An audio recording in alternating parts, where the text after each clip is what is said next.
Hello, this is Joe Pryor, the virtual real estate team in Oklahoma, where we specialize in residential real estate investment. That's all we do. I want to talk a little bit today about insurance, and I do this periodically, so you might have seen some videos about this previously, because insurance is becoming, in a lot of parts of the United States, a big problem. Now, this is especially a problem in places like California and Florida. In fact, it's almost prohibitive. You know, I own property in Florida, and I understand the fact that about the only way you can avoid insurance is to own your property free and clear. And you'd be amazed in Florida how many people self-insure. But if you have a mortgage, you've got to have insurance.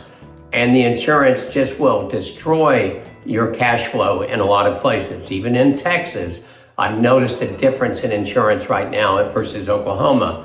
And unless you can get a lot more rent, and I mean a lot more rent, doesn't pay to go there. But here's the other thing I want to talk about, and the main thing I want to talk about in insurance is I've seen too many cases, because I'm on these national webinars where different cities and different states are presenting properties that investors can buy, and I'm looking at their rates for insurance. I'm going, whoa, wait a minute here. That just can't work. In fact, I had one investor who said, well, my rates here in this state, and I'm not going to mention it, but rates in this state are just so much lower than yours. And I said, well, that's impossible. I know that state. So can you send me your insurance policy if you want to, and I'll evaluate it versus ours. What I found is that, number one, there is a difference between actual value and replacement value, and that insurance was actual value. So let's take that $250,000 property I always use as an example.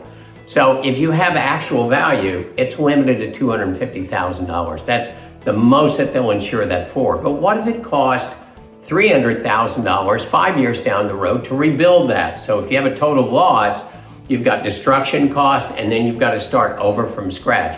I mean, they take out the slab, they take out the plumbing, electric, it's all brand new.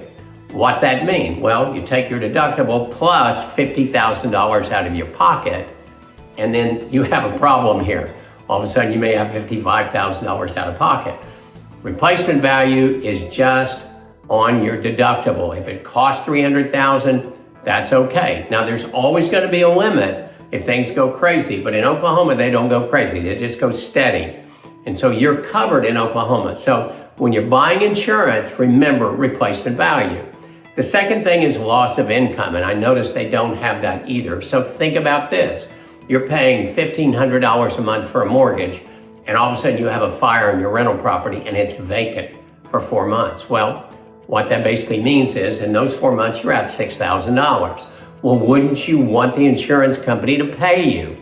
That's why we always make sure that that's the case, that you have that type of loss of income. So in other words, if you have that fire and they're out for 4 months, you're covered. Plus, we don't do $10,000 deductibles. We do $1,500, $2,500 in Oklahoma. Deductibles can make a huge difference. And finally, liability.